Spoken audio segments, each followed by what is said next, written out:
Hello, everybody. Hello, everybody. Should be live streaming.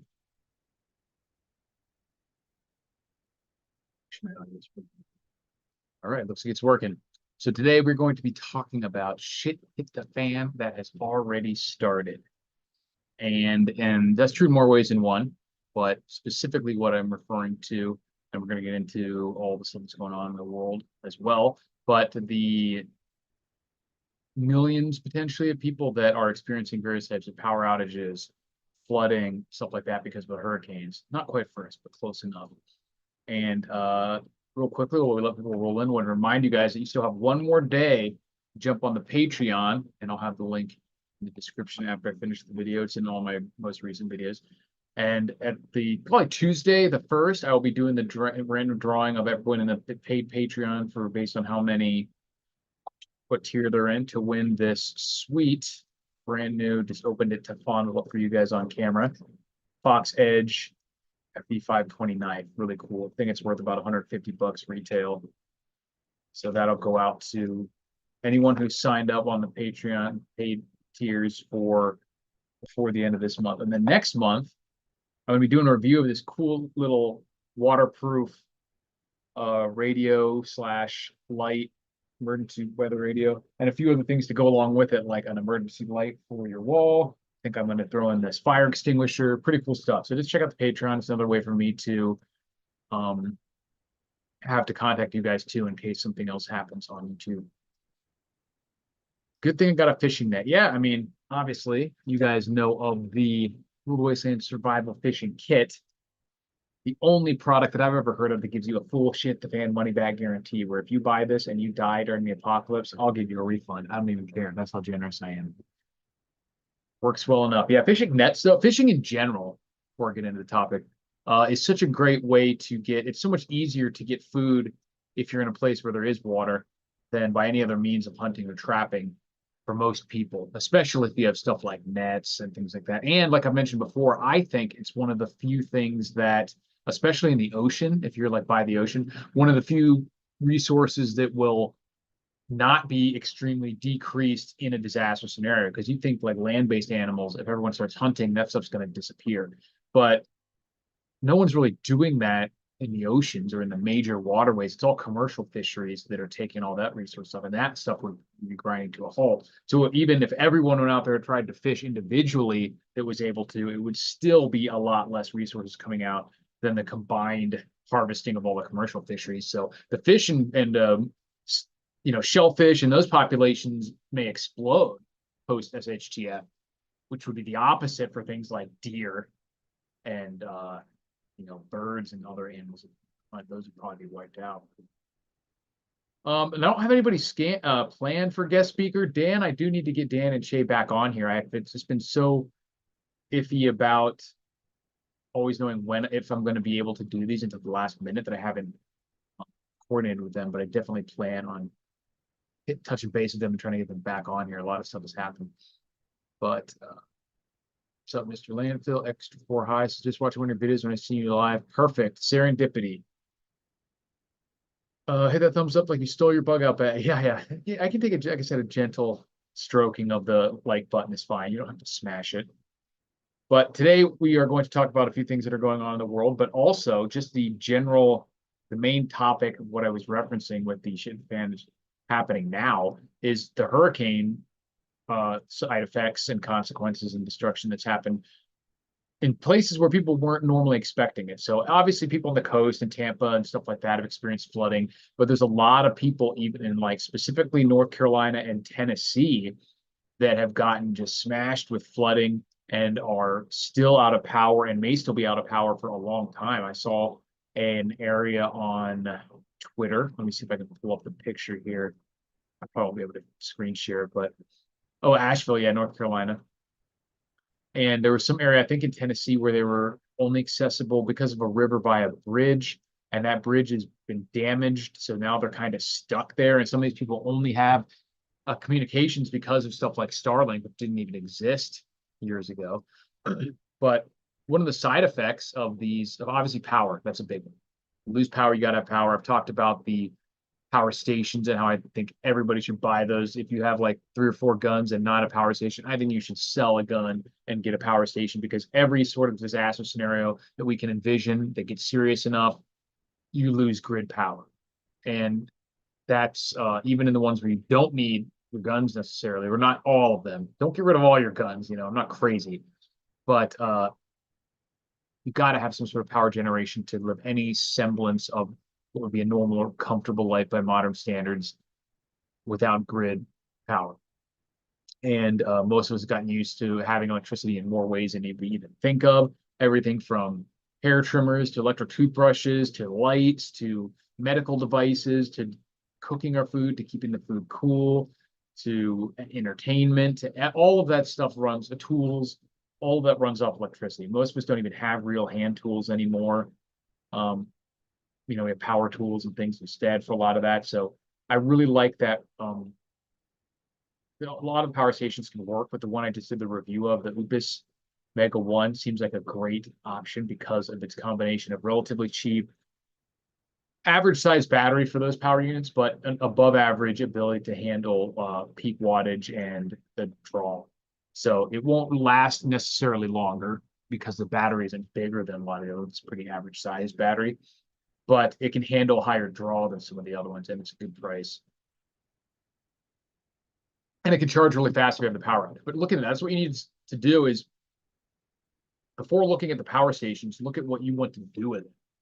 Because if all you need to run are a couple lights, maybe some small things like that, you're not trying to run a chest freezer, you're not trying to run an air conditioner or even necessarily power tools, but just some lights and a few small things, you can get away with a pretty cheap setup.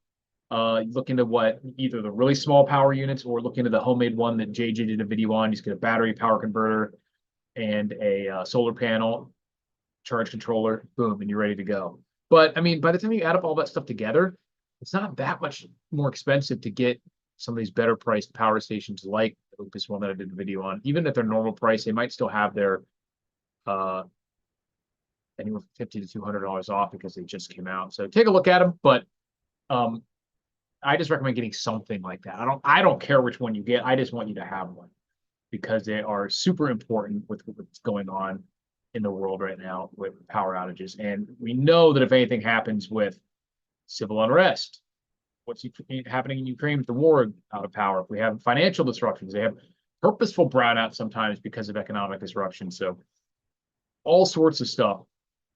And power is always going to be useful. And we're talking about a couple $100, which if you add the solar panels and a pretty good setup, maybe you're up to a couple $1,000s for something that can run like most of what you need on a day-to-day basis, which in the grand scheme of things is going to seem pretty cheap.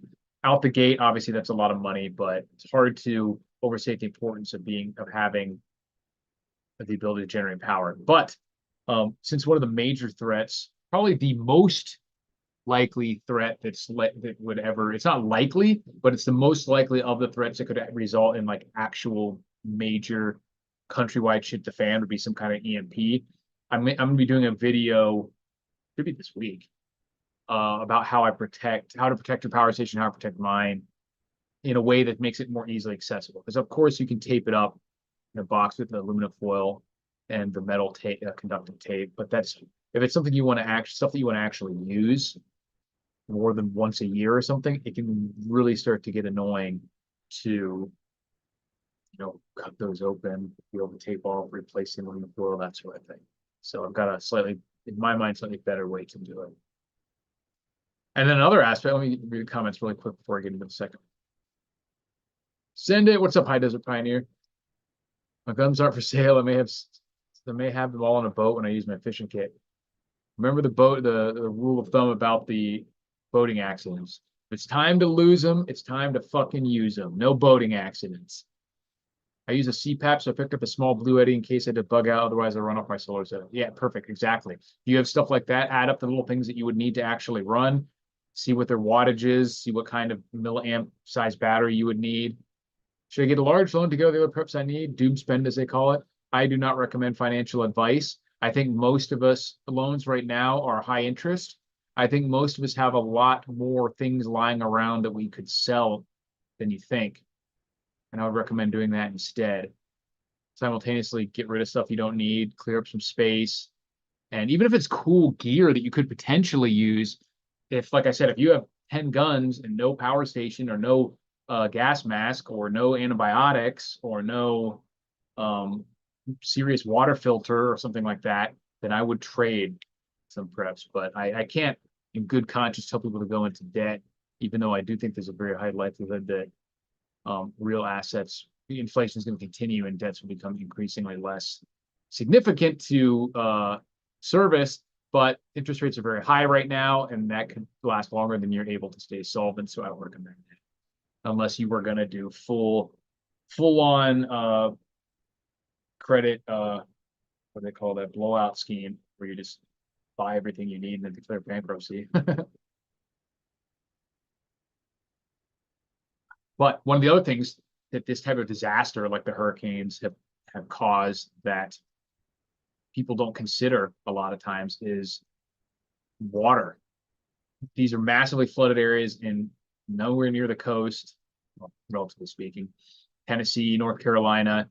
And you have tons of water, but you can't drink any of it because it's all contaminated. Even the water from the faucets in places like this that are massively flooded, it overwhelms the water treatment plants and it can contaminate any of the reservoirs or even the piping sometimes and stuff. So a lot of times, even though there's too much water, it's flooded, that it's not safe to drink. So you have to either boil or water filter. So obviously that's something that hopefully anyone who's considered taking prepping semi-seriously should have some way to treat the water. But we're seeing this all happen in real time now. You need your power, you need your water treatment, you need some forms of communication. If the cell towers are down, you need some way to, if you have a more capable vehicle, if normal roads and stuff are down or partially flooded, or a big one too that's hard to really be ready for is the type of tools you would need to get rid of clear a road. If you have a gas powered chainsaw, or and I don't have any of that stuff right now because there are no trees out here. But even something like some tow ropes or winches or recovery straps and stuff that you can use to at least drag a tree out of the road if you have a suitable vehicle for that. And or a big silky saw like the ones that Canadian Prepper pimp sometimes. Even if you have a decent hand saw like that, like a real one, just a real big saw, like lumberjacks used to do all this stuff by hand, you could at least clear the road. It might take you a few hours, but you could saw even a big tree in half. And we used to chop down palm trees and trees at 18, 20 inches diameter with machetes to make our clear way for our swings and forts and stuff. And it would take like hours and we'd be all blistered up and stuff, but we got through it. So you can do that stuff, but it's better to have the right tools. I've even seen some videos where people chop down a tree with a 12 gauge if you have enough shells. But that's more expensive these days than just buying those damn expensive silky saws. High desert pioneers, even individual wells can be contaminated in flooding. Yeah, any other water source, when you have several feet of water, anything like even underground pipes and stuff can be potentially busted or contaminated or whatever. So even though there might be water everywhere, you still have to be able to treat it. So John D says no water, food, electricity, or cell service in Western North Carolina due to Helena. Yeah, exactly. Like it's legit as textbook definition of shit the fan as you can get for the people that are there. It's Katrina level stuff, or probably fewer people overall because it's not nearly as highly or densely populated. But it actually might be more people overall, honestly, because it's a wider area. But I'm talking specifically the number of people that have like no water, no electricity, and no comms right now. It's a lot of people. And it's in more rural areas, but still very, still populated. We're not talking about like super rural areas. And when I was speaking of the water, and I had this article about Asheville, which is a bunch of hipsters anyway, probably not very prepared, has announced that nearly 100,000 residents may be without access to water for weeks following the tragic and catastrophic floods caused by the remnants of Hurricane Helene, or Helene. I don't know which one it is. The devastation has already claimed over 100 lives. That I didn't know. Wow. And more than 1,000 people are still missing. Storm chaser Chris Wall, along with Nick Sorter, are on the scene providing assistance to those affected. And trying to utilize Starlink satellites to help restore communication. Yeah. So obviously we're seeing complete failure of the utility services and the grid type stuff that we've all come to. So like I said, textbook SHTF scenario happening for those people right now. Have to have your supply your own food, energy, and in some cases, anything else because they're literally physically cut off too. Not all these places are physically cut off. I would say that's the one thing that most of them have going for them is that once the flooding has subsided, damage is still done, but they're not literally cut off physically. They can leave, they can get supplies in potentially, things like that. SPQR says adapt to living like say your 1900s. Some conveniences, but not something to rely on.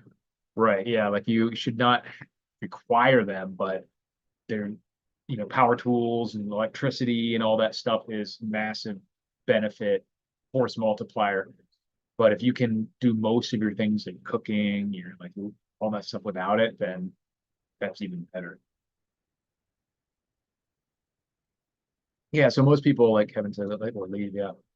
Leaving is the best bet if you don't, especially, I mean, even if you do have all the um ability to deal with that, it can be, you can use up all your preps or something. Being able to leave, and I like I always say, bugging out to me, I'm going to start using evacuating because bug out is too ingrained into preppers' minds, meaning something specific that's unique to them. Everyone has their own idea of what bugging out means. To me, I use it to mean evacuate because it's when you would like you have some reason why you can't stay there, so you leave. And you can do that. I'm not sure a lot of these people, like as far in as Asheville, really thought they would have a problem. I have family like in certain parts of Georgia. They were saying that, they got hit a lot harder than they thought. Nothing catastrophic, but trees down in the road and stuff where it was not really supposed, from what I understand, it was not supposed to have been that far inland, and then it just kind of cut in and just right. And so like areas like the Carolina that had a lot less notice because it was kind of a last minute turn in. SPQR says the 15-minute drill in the case of the Carolinas would have been especially useful. We're referring to what we talked about before, where you're saying you have a 15-minute evac drill. Like how ready are you to leave in a decently prepared state within 15 to 30 minutes? And in some cases, the extreme cases, we're talking about like minutes. The only, and luckily those extremely fast evac necessities are usually going to be more localized, with the exception of like the best real world example I can think of for like the 90-second evacuation was the Hawaii missile drill, called a drill tongue in cheek because they said it was not a drill. It just ended up being a mistake of some kind, or who knows, maybe there was really a missile and they were able to shoot it down. And then I don't know. I doubt that. I think it was probably just some kind of glitch or purposeful hack or something like that. But the people in Hawaii got a message saying that there was inbound ICBMs and they had, I don't remember what time it said, it was less than 15 minutes. So you would obviously be wanting to try and do whatever you do within 3 to 5 minutes in that case. Did anyone remember how much it said, how much time it said they had in those texts in Hawaii? Gunnery Sergeant 67 says, I live in Jacksonville, Florida, and a lot of us are still without power. Yeah. I'm good to, damn, in Jacksonville and no power? Double whammy. I'm just here. Good to go though, because I'm utilizing my 6,000-watt gasoline generator, my 5 solar generators. Awesome. Yeah, 6,000-watt gasoline generator. Make sure you have gas, obviously. Solar generators are legit. Even better in my mind if you have the a little more expensive, but you don't have to pack the fuel. Place like Florida obviously is a good spot for them. Sub dip in the bush near rednecks, same. Jimbo says they should build a boat and live in boats so they can float when the storms. I mean, that makes sense. The boats aren't a great place to be when those kind of storm comes either. I've seen videos of boats littered all over the land and on top of buildings or whatever too. And a lot of these areas were not areas that really ever have to deal with this kind of stuff typically. I mean, this is not something that happens every 5 or even 10 years. It's something that happens every 100 years or something for some of these areas. So it's really not something that logistically people were even considering in some of them. They're so far inland. Because river systems overflowing and stuff. They never really thought they would have to worry about hurricanes. Got a solar and dinosaur generator. It's nice. Yeah, options are always good. Yeah, exactly. SBQR says boats are not great when the flooding is happening, as the current is going to be insane. You're going to die. Yeah, and if it's going to be all over the place, you would have to have some kind of specially designed like pod that wasn't a typical boat. It would probably be anchored to the ground, so it could just be like a safety pod. But like I said, that's if you're right on the coast, that might make sense. These people were hundreds of miles inland. How far is Asheville from the coast? All that stuff is, relative. It's pretty far. Yeah, I mean, obviously Tennessee is a whole state away from the coast.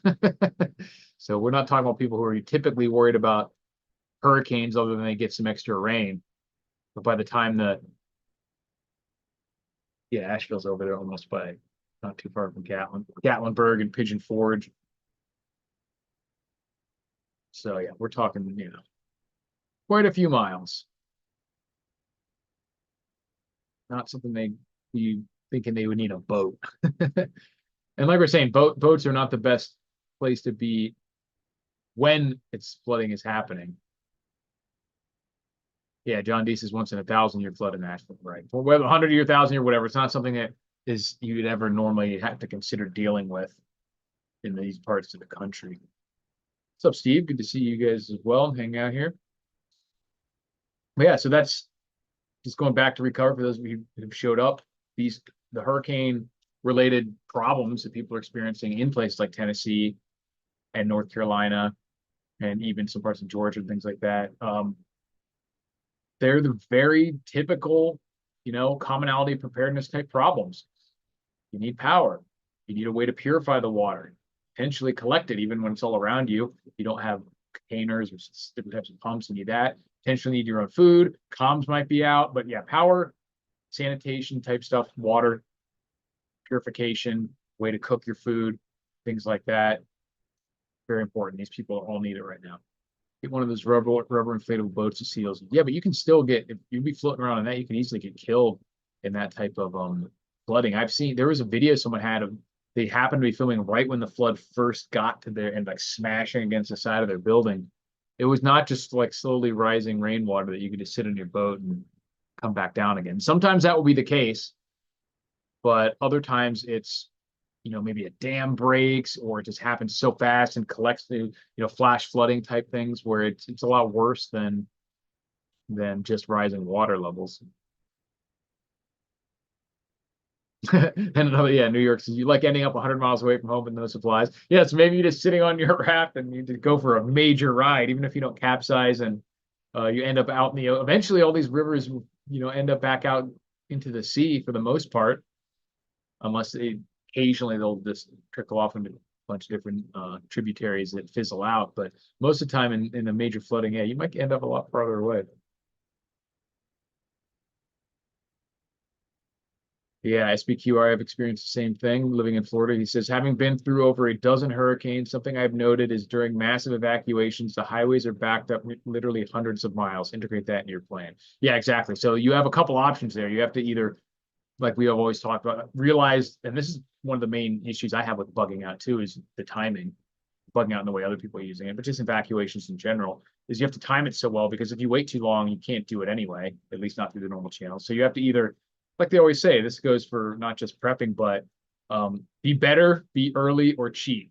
So in this case, being early would be recognizing the problem and getting out on the highways before they're clogged. Being better would be going some way that other people can't go, whether you have a 4-wheel drive and your back trails or a boat or helicopter or whatever. I don't even know what cheating would be in this scenario since you can't really break the rules, but you have to either do it first or do it differently. Or something like a motorcycle that you can split lanes on the highway. But just like with all these other disaster scenarios, you can't just count on being able to break the law. So even if you're evacuating for a hurricane, if you're splitting the lanes or going on the shoulder in a bike or 4-wheel drive, and cops will still probably stop you and give you a ticket for that, unfortunately. Outside of my generators, my EcoFlow Wave 2 portable AC unit has been a lifesaver. We had a real temp of about 100 degrees yesterday. Yeah, I believe it. Really, portable ACs are great. I don't have a portable AC that uses a lot of power, but I do have a, portable evaporative cooler. Those work really well out here because it's so dry. Definitely less so in Florida, Georgia, Louisiana, anywhere like that. So the actual AC would probably be needed there. At least a fan, you can try to use a fan, but here the evaporative coolers work pretty well, surprisingly well. You do have to use some water with them as well, which that is a cleaning on here too. But they use a hell of a lot less power than a compressor because it just has a small pump and a fan. And that can make quite a bit of difference in a single room. You're talking about 10 or 15-degree temperature drop. Just that little evaporative cooler. So that's one of my plans for surviving the summers out here without power, without grid power, because obviously I would have to use my own power to run it. But that stuff becomes important. We're seeing a real world example of this. And all the, we like to think about all the huge economic collapses, the zombie apocalypses, the EMPs, but like this is the stuff that is going to happen that we're most likely going to have to utilize our preps for. And there's people using them right now, like we have people right here in the chat talking about using their generators and everything. So that's a win, man. I mean, like I said, EcoWave 2 portable AC unit, that's what I need. Yeah, sounds like a good choice. Good thing to get. So then other than that, obviously we have all the continued nonsense that's going on in the world. What else did I write on my little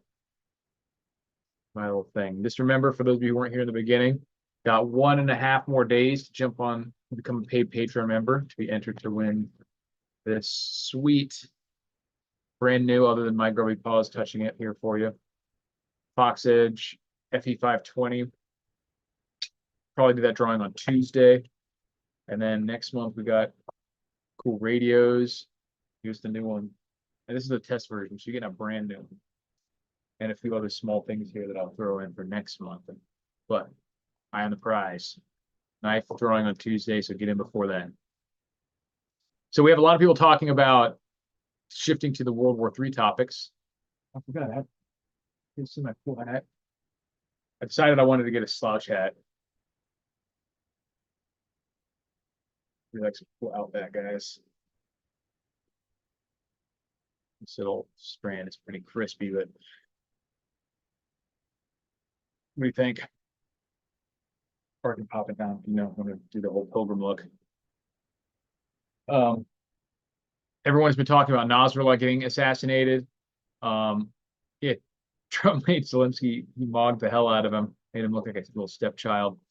And then we got Putin coming out and talking about, pretty overtly saying that they will use nukes if certain red lines are crossed, which I know Canadian Preppers, some other people were saying like that it was crazy that he's basically giving them the blueprint for escalation, because we know that Zelensky and certain other elements in either NATO or the military-industrial complex really want to escalate for various reasons. And to say exactly what needs to happen for them to escalate might be a stupid plan. But at the same time, if he knows they're trying to escalate and he just wants them to know that this is serious, it's hard. You're kind of in a weird spot because you can't not say anything, I guess. And I'm not a Putin fan, of course, but I do not necessarily want to see the clown world globalist agenda, for lack of a better term, succeed in this case. And they are absolutely, it's an egg. When you're talking about the current global financial system hegemony paradigm, it cannot allow Russia, China, BRICS to escape and survive, or it falls apart. And it is our entire system, right? Everyone talks about how it's backed by aircraft carriers and, not really anymore. Like, this isn't, we're not talking about, now when it comes to China and Russia, I mean, that's literally sort of what we're seeing play out right now is the attempt to do that. But Russia, China, Iran, North Korea, India, Brazil, altogether, billions with a B of people. This isn't Libya. This isn't Saddam Hussein, where we can just float a few, divisions in there, whatever, and get things back to normal. Say, don't try to make gold that currency. Like if they escape, all we have after that is, we've been exporting dollars for years in the entire world, buying real stuff in return. And if that stops or even really slows down, the whole system grinds to a halt. The clown world system, not necessarily the global system, because the economics, like I mentioned in the last live stream, never really changed. It's always been about allocation of the real resources. And no matter what type of financial system you come up with, whether it's sound money or this bogus fiat debt-based system that we have now, it's still, even sound money in and of itself doesn't do anything. The money is representative of the Earth's real resources. So even real money, what I would consider real money, some of the oldest elements in the universe, like I always like to say, forged in the heart of dying stars. It's literally where it was formed. This doesn't do anything for you by itself, barring a few industrial applications, like connectivity and things like that. This is even real money is still used to represent the resources that we need on a day-to-day basis, like food, like other minerals, things like that. Like, yeah, there are some physical uses for gold and even more specific silver, but the whole financial system, sound money or not, is representative of real world wealth, and it's used to allocate. So the wealth is still what matters. You could have a system on a planet with no money at all, no gold, no silver, nothing that they can use as money. And if they have a lot of energy, a lot of food, all that stuff, then you can still have a thriving civilization. Whereas if you have the opposite, you're on like Arrakis or something, and there's totally barren wasteland, and you have all the money in the world, doesn't matter. People are still going to starve to death and die of diseases. They're not going to have things to build buildings out of. They're not going to have, anything. So it still always comes down to the resources. And the money is a resource because of how useful it is in allocating those other resources. But it's those other resources that are still what matters. And as soon as a certain percentage of the population of the planet goes back to just understanding that and making their decisions based on that, that changes everything. Especially because we've allowed ourselves to get in a position in the Western world, specifically the United States, where we don't even value this. It would have been so much better if we were just actually, better for us as a country. It's morally wrong still, but it would have been so much better if we just actually did it on purpose.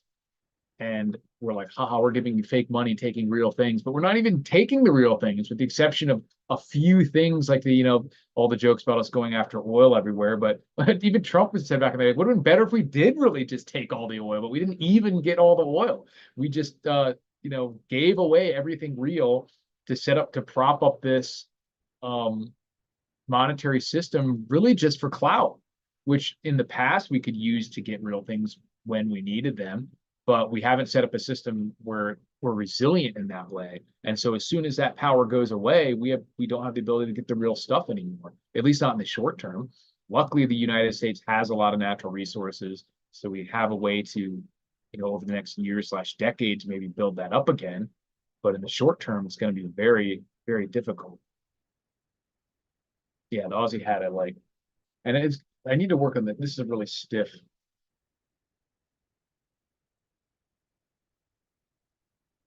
What do they call that? Neckerchief band. So I'm gonna have to put some supple. You think suits me well? In the wasteland, I would never trade food or ammo for gold. Well, yeah, like I said, it depends. And if you always trade for things that you need.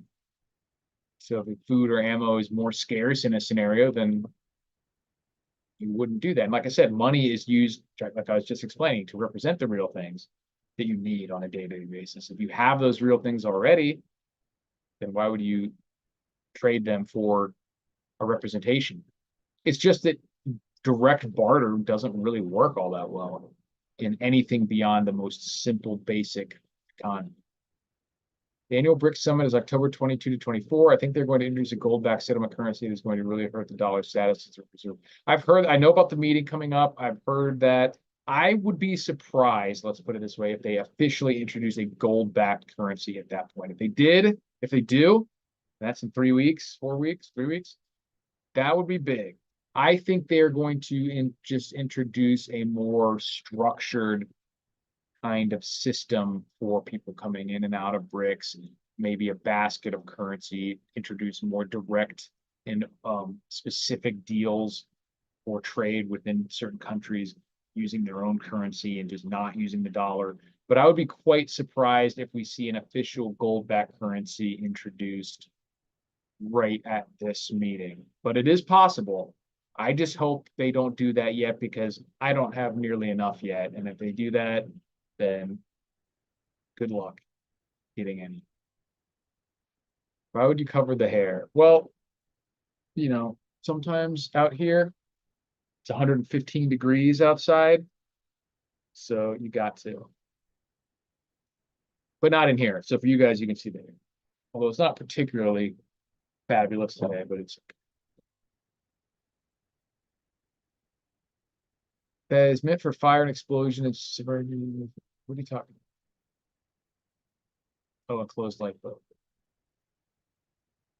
Yeah, like I said, but how are you really going to spend money on an enclosed lifeboat when you're in an area where these floods maybe once every 100 years, maybe once every 1,000 years? That would be kind of a waste of money. Even Thor covers his hair or something. Exactly. Especially it's all mussied up. Cave high in a mountain with water spring is ideal. Yeah, for that particular scenario. Like I said, I think one of the most important things for prepping is to not try to focus on, because we have this impetus, and I feel it too, to see a problem, be like, aha, this is how I would beat this, and then set up something really specific for that. And you do have to do that sometimes. Like I said, there are unique situations like preparing for a nuclear incident or things where you have to have specific preps.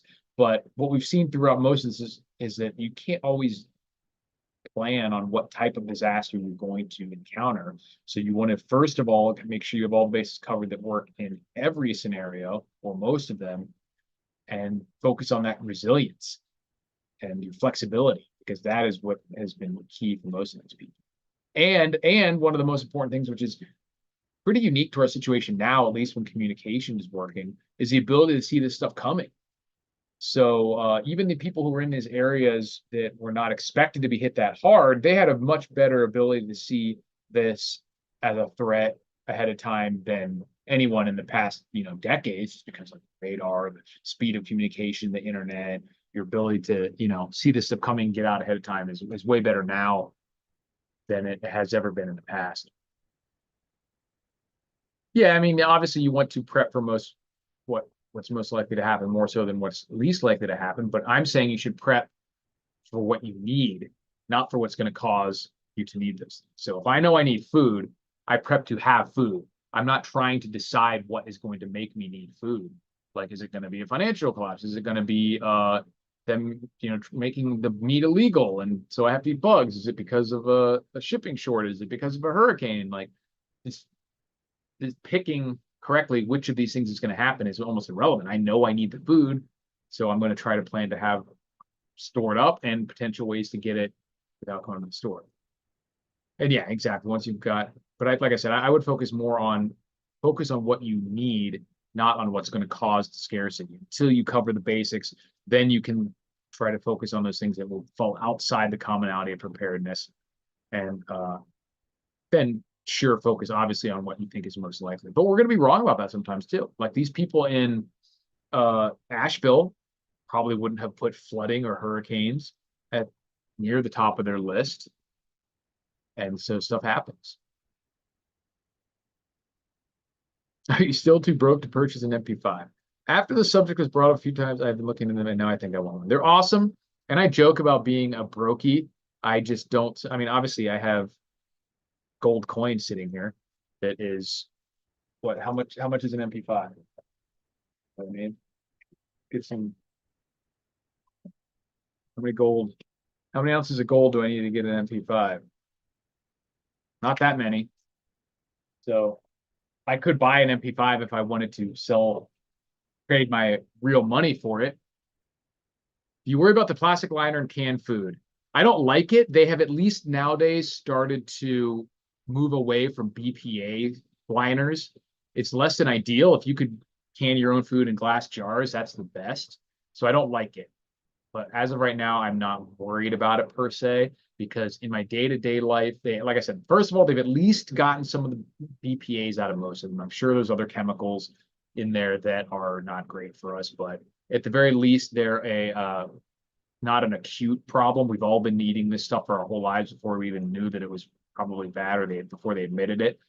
Um, on a day-to-day basis, I do not eat very much canned food at all. Definitely not even a 1 can of food a week. I cycle through it, but the vast majority of what I eat is meat, small amount of vegetables and stuff like that.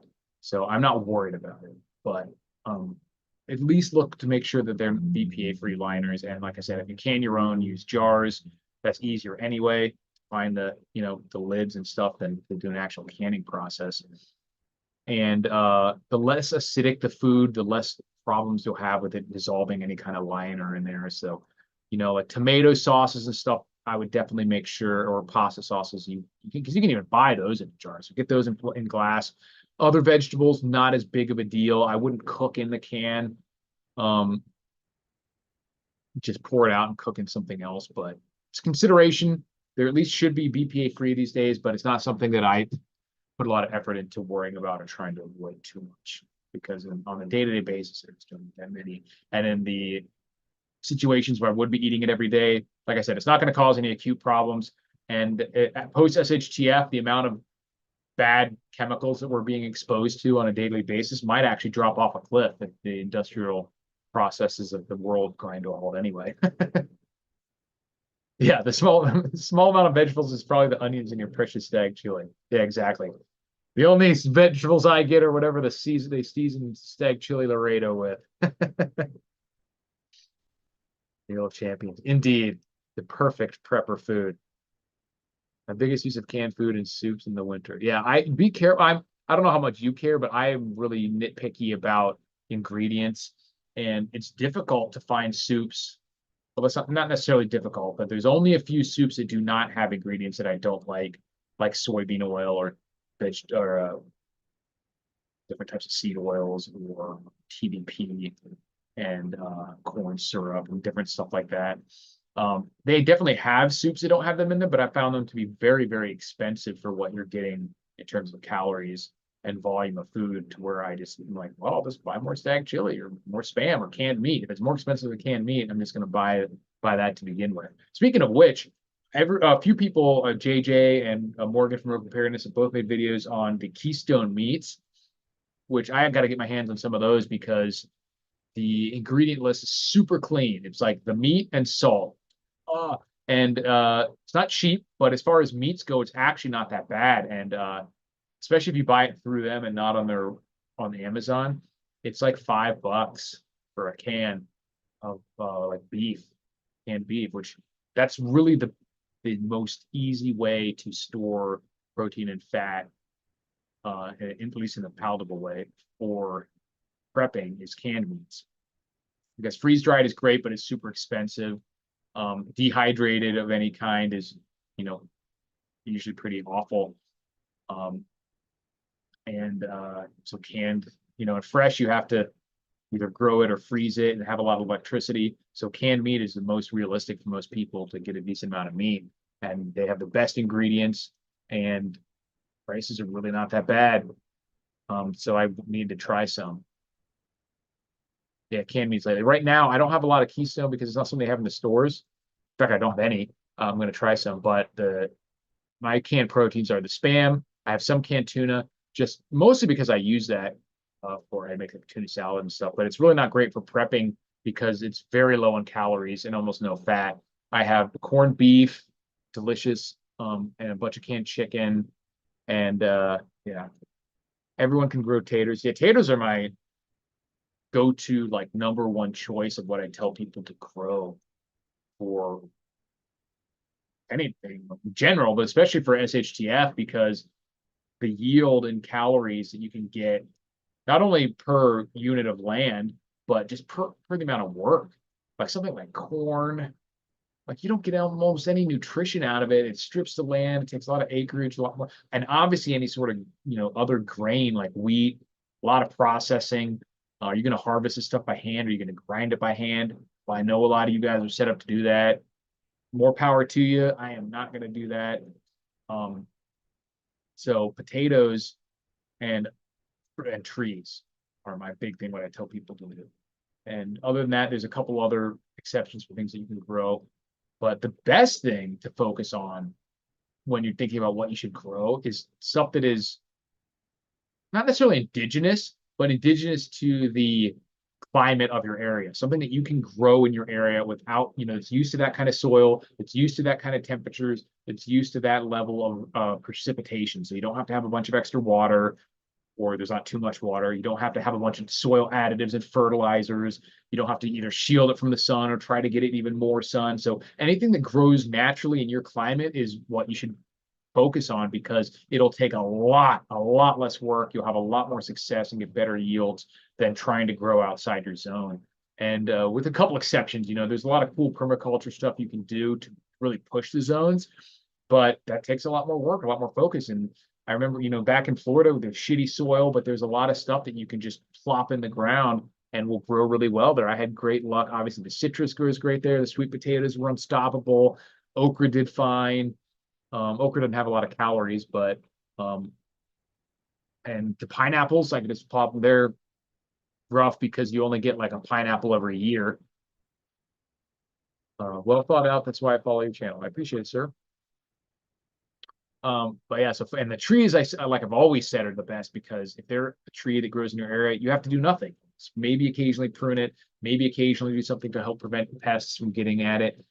But like orange trees in Florida, peach trees in Georgia, apple trees somewhere else, if you're even farther South Florida or tropics, there's all sorts of awesome fruit you can grow, like avocados and mangoes. And like I said, I would encourage anyone to find out what nuts grow in your area, because they last a good amount of time sitting on a shelf, and you can get all sorts of oils out of them that in a real disaster scenario, that would be tough to do. Like if you think about it right now, EMP goes off a year down the road, you need some kind of oil for either cooking or different types of industrial processes, lubrication, even maybe using on your weapon. What type of oil would you really have? Anything that you store is going to be rancid after a year or so anyway, most of the time, if you're, with the exception of maybe some awful, canola oil or whatever.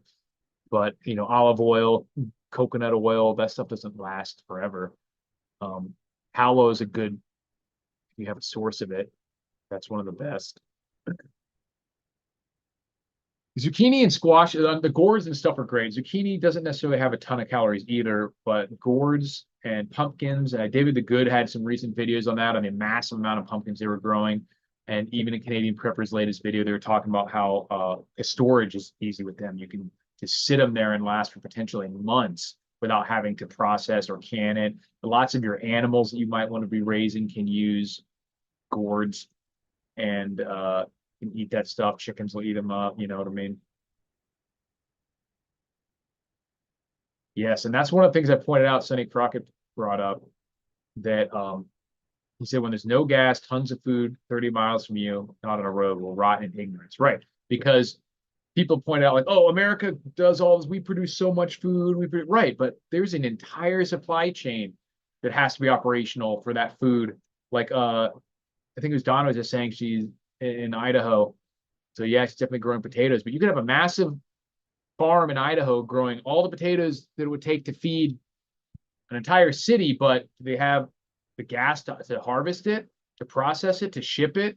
Do they have the vehicles working? All that stuff. Like it's there on a farm, but where is that? No one else that's going to eat it is near that. Do you have the electronic communications set up that allow people to actually process this transaction to trade it? If the normal people that you're going to sell it to locally, if their internet's down, their payment processing are down, you have the cash, if you didn't have a way to get a hold of them, like all that stuff has to be working for that potato to make it into your hands. And so just because America is producing all that and has the ability to produce all that doesn't mean that this stuff is going to still be accessible in a major disaster scenario. Plants have to be juiced, or you cannot eat enough of them to maintain life. You'll get the dry. To some extent, yeah. I mean, plants is, if you're talking about cellulose-related vegetables, then sure. Doesn't necessarily apply to juice or to fruits and veg and starches or grains. You can definitely eat enough rice or potatoes to survive, you know, but good luck growing rice, you know, in the United States and harvesting it and everything else. But for vegetables, yeah, leafy greens, there's not that many people talk about the zucchinis or even the okra that I mentioned earlier. There's not a lot of calories in that stuff. And our bodies don't digest the cellulose. Best way to digest cellulose is to feed it to an animal that can digest it and eat the delicious flesh of that animal, like a cow or a chicken or a fish or rabbits or goats or sheep. That is the best way for humans to process plant material, is to turn it into meat with a ruminant, with their multiple stomachs. I just went to a local farm here in Vegas and fed some goats. I love, they're hilarious. Eat anything. And the sheep, there were some regular sheep too, and they were not liking the heat. They were like, oh, you poor woolly bastard. But the goats were fine. I mean, they're all over Middle East and stuff, so they should be okay. But definitely eventually one day going to end up with some goats and sheep, even though I have no desire to do all the work that I know is involved in even a small farming operation. But I do have an intense desire to enjoy the benefits of producing my own pure food and being free from the need of the grocery store. How are you going to choke down 15 pounds of squash per day? Yeah, exactly. Some of these, like if you look up the amount of like, you know, like broccoli or green beans or squash or okra or most things, most vegetables, it's just not realistic. The difference, the only ones that you can get enough calories out of are the starches, like the rice and the potatoes, or the sugars, apples. You can totally get enough calories from sugar. It's not necessarily the most healthy way to do it, but you can. But the vegetables, even the carbs that are listed on a lot of those vegetables, it's in dietary fiber that you're not really digesting and utilizing. And this is one of the things that people don't understand about, you know, when we talk about nutrition and then all calorie in, calorie out. And there, obviously, there's thermodynamics is a real thing. You can't spend more energy than you're taking in. But the other side of that is you can absolutely put more calories in your body than you supposedly need and die or not gain weight, because the calories are not all created equal. And all the people who say a calorie is a calorie, I'm like, all right, well, a gallon of motor oil has like 25,000 or 50,000 calories in it. So why don't you chug that and you will be great, right? Isn't that how it works? Calorie is a calorie, right? Like, no, a calorie is simply the amount of energy that's given off when you take an item and you explode it or you burn it in a bomb calorimeter. It doesn't even have to be something that is food. Obviously, like I said, motor oil, calorie is just an amount of energy. And we know other things that not all macros are created the same either. You can eat your fill of rabbit meat, and if you're not eating, you know, wild rabbit meat, and if you're not eating the skin and the organs or anything like that, you will literally not get enough fat to survive. And you could eat 10,000 calories a day of pure protein and you will die because your body needs fat. Geese. I love like duck and that type of meat. Geese are actually can be a pain in the ass, but potentially they can be like guard animals. Like and someone mentioned guinea fowl too. Yeah, guinea fowl will cause, I mean, sometimes they'll just make noise in general, but they'll make a huge ruckus if you have they can be like guard animals. Yeah, peacocks will sound the alarm, but sometimes you have to learn like dogs, like, or your cats, where they're like, is that the sound they're making when they're going to throw up, or is that the sound they're making? Because like guinea fowl and peacocks, they will make noise all the time. They will just be screaming and shrieking. So you have to like learn the noise. It's like something's there, which it is different, you know, but you can't just be like, I'm going to have a peacock and he's just going to sit there until someone comes on the property and then make a noise. No, they're going to be making noise all the time. Just like the roosters were like, they crow at dawn. Like, yeah, they also crow at before dawn and after dawn and midday. And they're just making a shitload of noise all the time. So you have to actually know what the scared, angry noises sound like. There was a back in Florida, we lived in a near an area where this guy just had an emu or multiple emu, and when we would walk Mongo by the area, it would make this like thump. noise where it's like, get the fuck out of my place. Weird big ass bird. White potatoes and sweet potatoes are easy to grow and should be considered. Absolutely. And I would definitely look into, go watch David the Good's channel on all the true yams. So sweet potatoes are not actually a yam, but and some of those yams will grow like 10, 20, 30-pound tubers, ugly, huge, gnarly things. But you can just kind of leave them in the ground potentially for several years and then harvest it when you needed it.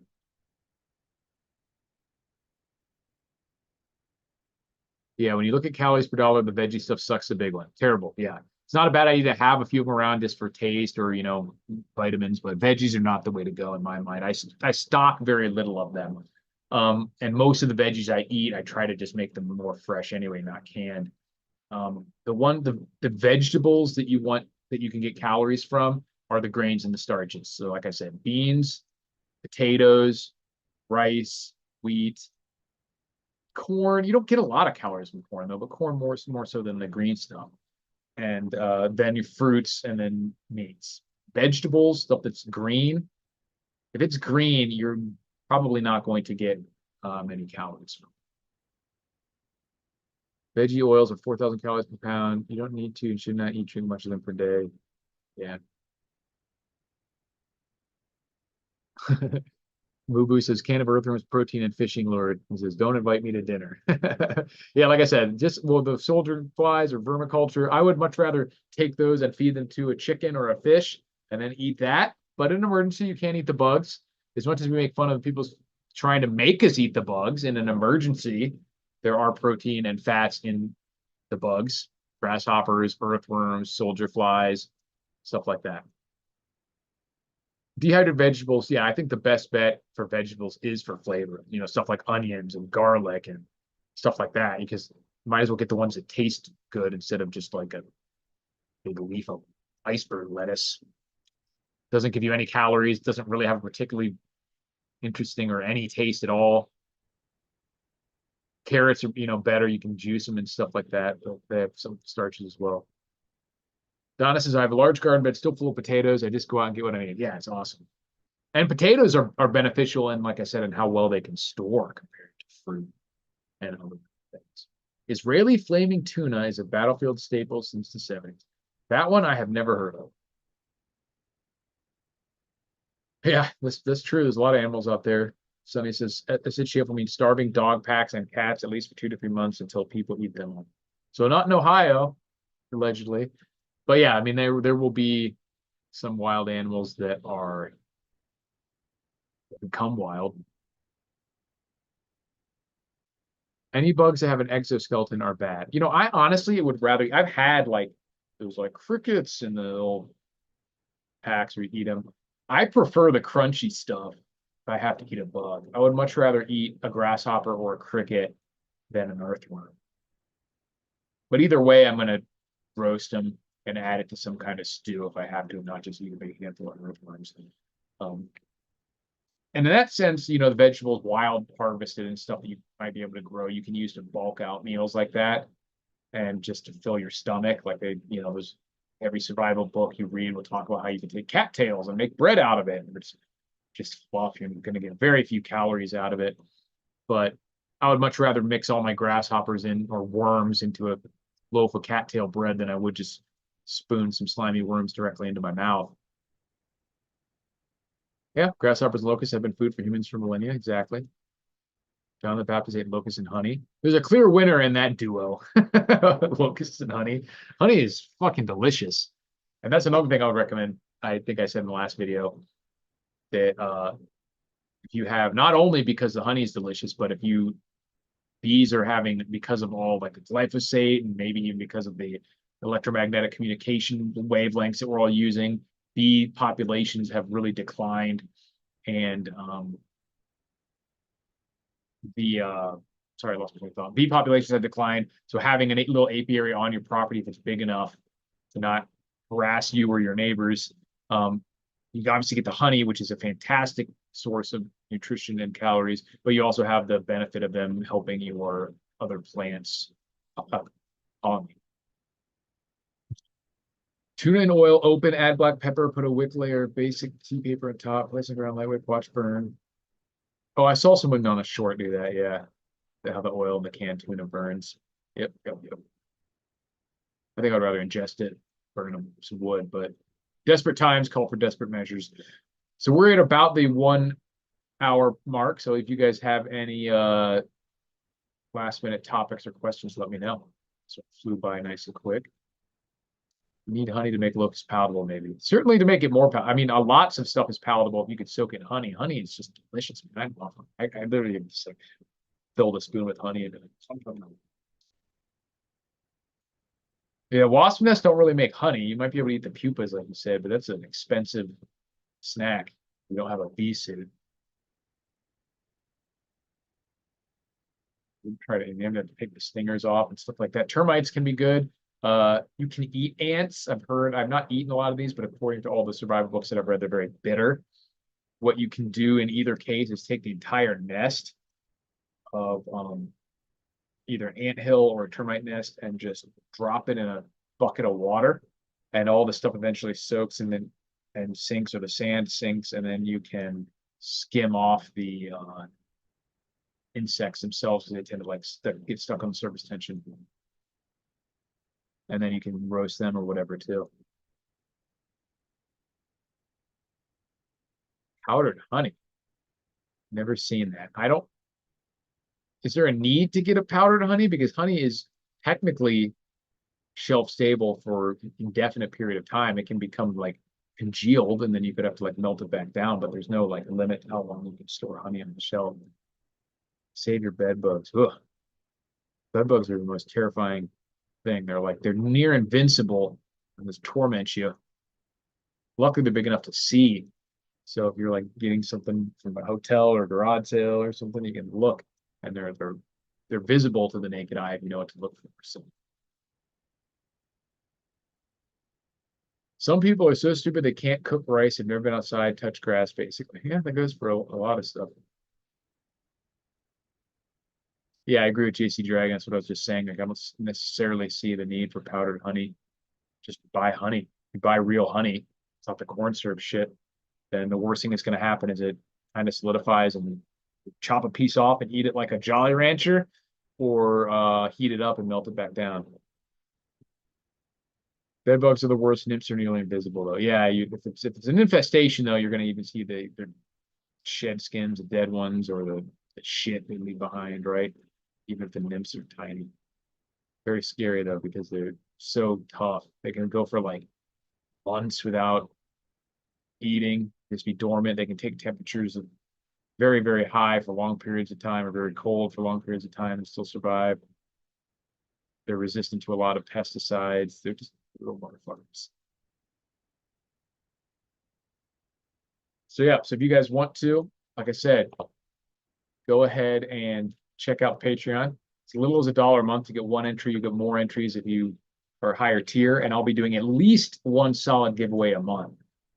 Tuesday, the drawing will be for this. After that, it'll be for this, which I'm making a video on this over the next coming days too. Showed you this in the last video of this Leehoo's, I think it's called.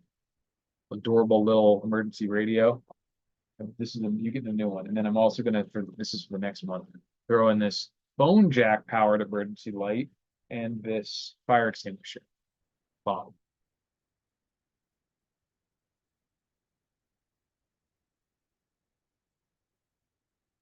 Powdered honey is $8 per pound, 1,800 calories, very expensive. Well, I mean, honey is pretty expensive too, if you're getting the good stuff. Ah, Patreon link. Yes, I will. It's in all of my most recent videos, and it will, if you're looking at um this after the fact, I will have it in the description, but for you right now, it's just patreon.com/rule the wasteland. And I appreciate you guys jumping on there, supporting the channel, and giving yourself a pretty good shot at getting free stuff. I think there's only 9 or 10 paid people right now. So you got a good shot, especially if you're in one of the higher tiers that gets multiple entries. Green beans are easy to grow, but hard to keep away from the deer. Lots of things are hard to keep away from deer if it's something they want to eat, and that goes for a lot of pests. rabbits, deer, groundhogs, all sorts of birds. It's rough out there. Powdered honey in my area is close to $30 a pound. Wow. Let's get the real stuff. For sure. Because it lasts anyway. You know what I mean? Like you don't have to worry about the honey lasting. I know it's probably apocryphal at this point, but they say that there's been honey found in Egyptian tombs that was still edible. And regardless of whether or not it's that true, it doesn't really go bad. It just becomes, I mean, it can be contaminated or whatever, but if it's stored in an indoor type scenario in a proper container, the worst that you're normally going to have happen to it are it will congeal into like a block, and then but it's still edible, it's still nutrition, still calories, and if you need it to be in the proper consistency again, then you just melt it back down. But yeah, squirrels are little demons. They're rats, and they're like big acrobatic rats. They're even more powerful at chewing, and if you have a problem with squirrels, it can seem possible to deal with. One thing I had good luck with them because they were destroying a bunch of my stuff back in Florida was the Kona bear style traps would just lay waste to them. I'd get like one every day. Some peanut butter on there. Extremely effective. Those big ass rat traps can work, but sometimes they get sneaky and some of these are cheap. It looks like you can get the little ones. I don't know if these are big enough for squirrels, but $5 for a 110 body trap. Yeah. $5 for a little like Kona bear style trap. Sure. Those things work super well. They laid waste to a bunch of squirrels. Then Mongo saw one and tried to eat it. He was like, it was like hanging from a tree. I put one on the side of a tree, and I put a little peanut butter on there, and every once in a while I would get one when there wasn't even any bait on there. The squirrels would just be running up and down the tree. And those things work super well, easy to set up. Yeah, and that's the what Sonny Croc is saying here about calories. That is the reality of just hunting and trapping in general in the survival situations. And a lot of these animals, it's a lot of work to get not that many calories. You have to trap, kill, process, and cook this entire thing to get a few hundred calories.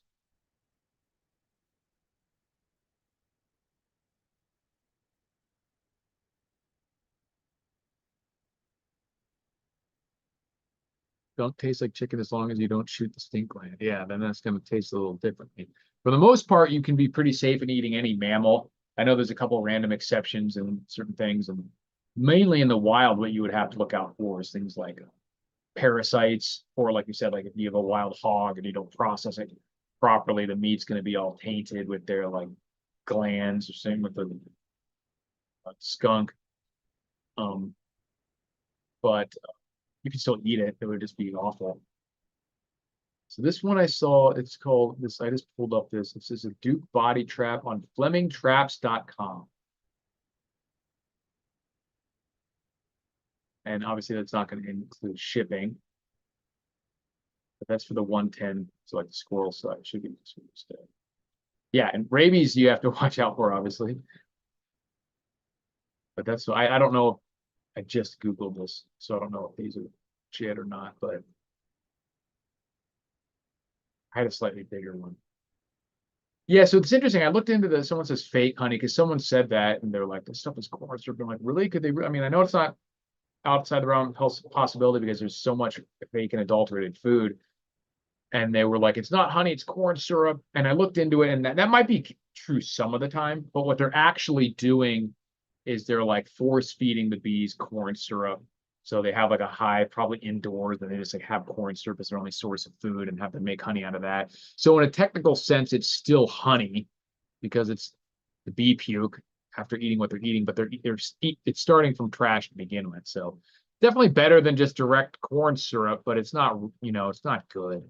So if you can buy local honey, it's definitely worth it. I once went to an exhibit about ancient Egyptian artifacts, which included a big hunk of honey in a tune. The plaque said it's edible. It looked like a giant, disgusting wad of earwax. Yeah, exactly. But I mean, you're also talking about 4,000-year-old honey. Like, yeah, let's just 4 years, 5 years, probably fine. Yeah, exactly what I was thinking of. The olive oil is apparently adulterated on purposefully with canola oil and stuff, and there's somehow that's why and not to go on off on a rage tangent, but why not? One of the things that rankles me so bad about what the government going after like the raw milk, like the people who um, want to sell and consume raw milk, is that it's only to a few people who know what they're specifically what they're trying to get. Like you don't have to let it be sold in grocery stores. Just let us buy and sell the damn shit. And like they will literally send armed SWAT teams to raid some poor Amish person's farm over them selling raw milk to a knowing, willing customer. Meanwhile, half the stuff and more in the grocery store is littered with contaminants and poison, is known to them, mislabeled criminally. It's not what it says. It's a 100% pure olive oil, and that's not what it is. And they just ignore that. And every time, and all their arguments for it are so dumb and contradict and hypocritical to begin with. Like they talk about, oh, well, you can get E. coli from drinking raw milk. Yeah, you can get E. coli from eating raw anything. You could buy everything else that you want in the store raw, and it's expected that you'll cook it. And for the weirdos who don't want to cook it, you're allowed to eat it raw. There's people out there slonking raw eggs every day, and that doesn't piss them off. There's something just weird about the milk and why are they going so hard on that? Like, and all the E. coli and Listeria outbreaks that you hear of anyway are from fucking vegetables. They're not from meat. They're not from eggs. They're not even from raw milk. It's Listeria and stuff from like spinach and cabbage and stuff like that.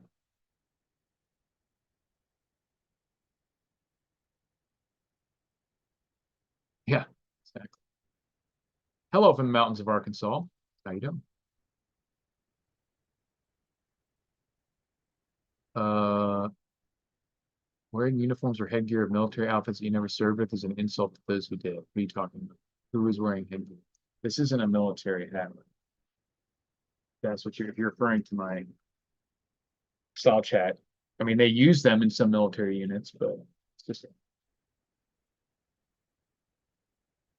it's the milk industry demanding enforcement on small raw producers. Yeah, I was thinking it must be like that because I know there are some bizarre um, mafia like level conglomerates in the food industry and big ag. I know milk was a big one for or sorry, sugar was a big one for years. They were like literally mafia type behavior. And so much, the entire food pyramid is based on sugar industry lobbying. The whole idea that, and to a lesser extent, like big ag in general, like the grains and stuff, but the whole idea about, the food period being like fat is the bad. There's all through the late 80s and night and up through, year 2000 or whatever, where fat was killed your heart and everything's low fat is because sugar had no fat in it. So they could put load stuff up with sugar and say, look, it has zero fat.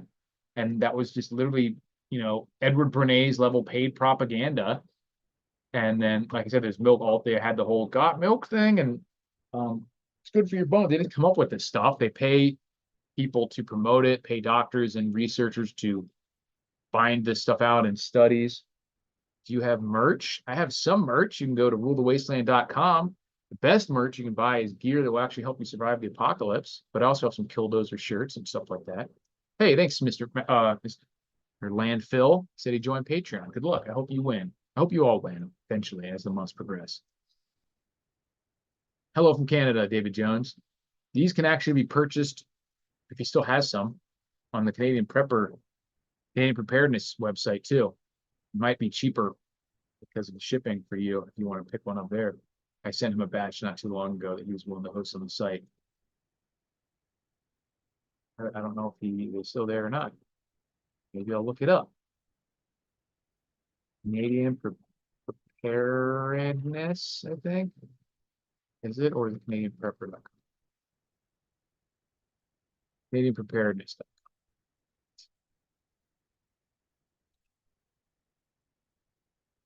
Yep, they're still there. Look, survival fishing kit. Right on. I wish you guys too, you probably can buy them, if not for him, at least somewhere else in Canada. If you're in Canada, the best thing about being in Canada is that you can buy the Scepter fuel cans. SPQR says, I have peripheral experience with like half of the big industrial food companies. There's a reason we have seen destruction of local food systems nationwide. We need that system. Yeah. I worked for the majority of my professional life in the food industry since past of reality. Believe me, it's a criminal enterprise. Watch the movie The Informant. Yeah, I know. It's awful, and it's disgusting too, especially when they're so hypocritical about it.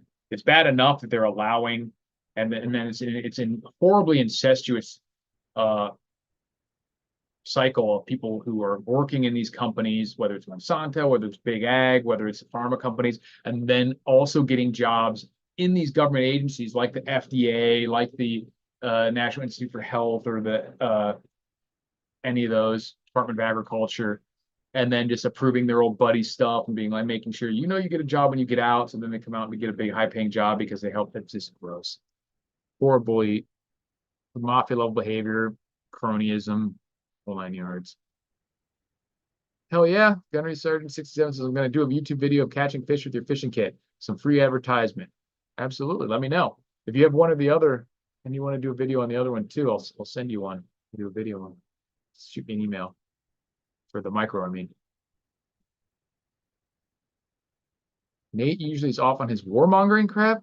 That's an interesting take. You can say what you will about Canadian prepper, but to say he's a warmonger is pretty weird.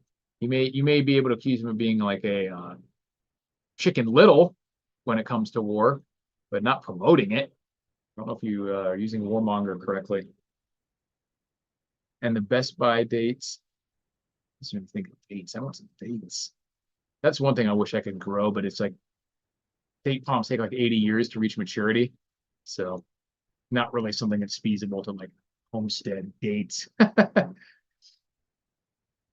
SGQR says, I can't go into detail, but there's pending legislation to dramatically improve local food deregulation. Awesome.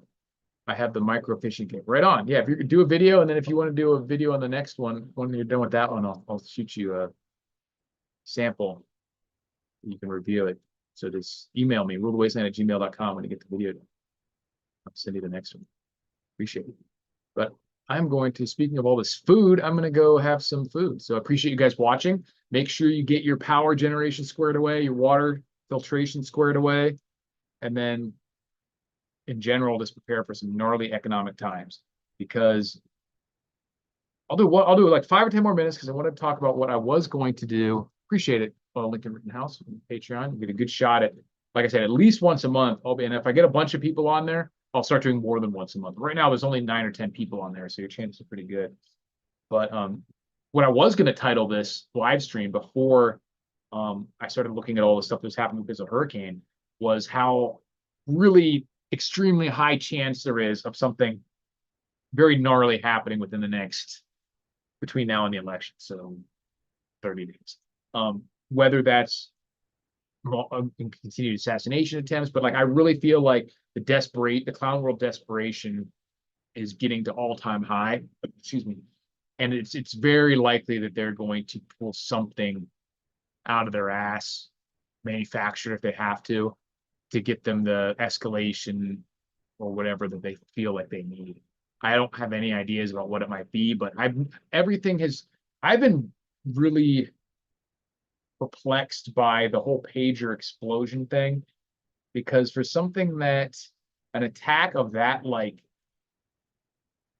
magnitude in terms of how much planning and premeditation and infiltration to just blow up a couple people and then they went after their main leader in Nasrallah, like I don't feel like you do that unless you are about to do something else major too. And I still think that at this point, the most likely way we see a nuclear detonation is from Israel, unless things cool down over there. Because I've seen some weird stuff on Twitter. I think it was even Mike Cernovich, or people were saying how like people like to gas up Israel and slob on their balls all the time. And I'm not an Israel hater, but I'm also not I'm not pro-Israel in any sense of the term in terms of the country. But I don't buy they're the only democracy in the Middle East, so we have to do literally anything that they want. But people saying like, oh, Iran's not a big deal, basically. And I'm like, what? What the fuck are you talking about? Israel is a tiny country with like 9 million people, just that allegedly has nuclear weapons. We all kind of assume that they do, but it's not proven because they're literally not like allowed to have them technically. And people on the other side of it assume that Iran doesn't. And I think that they might already, or at the very least, they could instantly get some from Russia and China if they wanted that, if their interest went along with what China and Russia want for that reason. But even if it was just Iran and not all these other countries that hate Israel, um, Iran is a country the size of Alaska with 100 million people.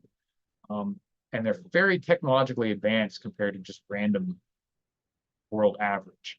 Obviously they're not China, Russia, US. They don't have the same level of stuff that Israel has, but they have a lot more people. And they could put Israel in a lot worse spot than Israel could put them without firing nukes. The only way that Israel can beat Iran there's only two ways.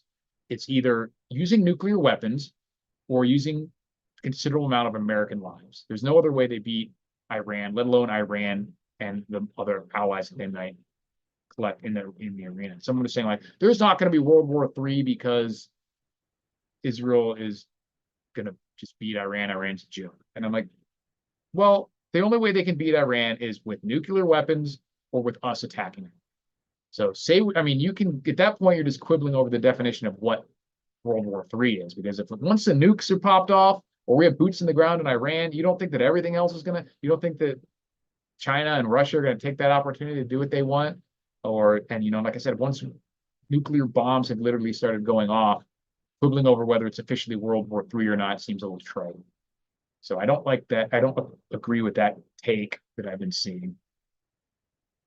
But it's just because of the fact that, Israel's beating up on Hamas and Hezbollah fairly uncontested, just because they're a different animal. But even still, it's not like only after like Nasrallah or whatever the guy's name was has Hezbollah even officially declared war on Israel. I mean, it's mostly semantics, but they hadn't even yet officially. Yeah, I agree with Mubu that we have definitely are in World War III. Like when you look back at World War II and World War I, and they're like, when did World War I start? When Archduke Ferdinand got shot. Like nothing was happening at that point. One guy dies. They say that's the start of World War II. So like you don't think that in the future, looking back, they'll be like, when did World War III start? At the very least, it'll be when Russia invaded Ukraine. So I think we're definitely in that zone, and it's going to continue to escalate. So I don't buy that. Russia, I mean, Israel is doomed without us or without nuclear. If they don't use nukes and they don't use us, they don't win. Period. And so I don't know why that's so hard for people to understand. And either one of those, using us or using nukes, it's pretty much World War III. Yeah, you can make that argument that World War III is Korea War in the 50s, but didn't have quite as many countries involved. There was multiple big countries, it was proxy war from China and the US, but like just looking right now with the tensions everywhere that would pop off, I think even more, already are, it certainly would get worse if the US gets involved over there and is tied up. But it's gonna be gnarly. All right, guys. Appreciate you watching. Went a little bit long today. And I will talk to you guys soon.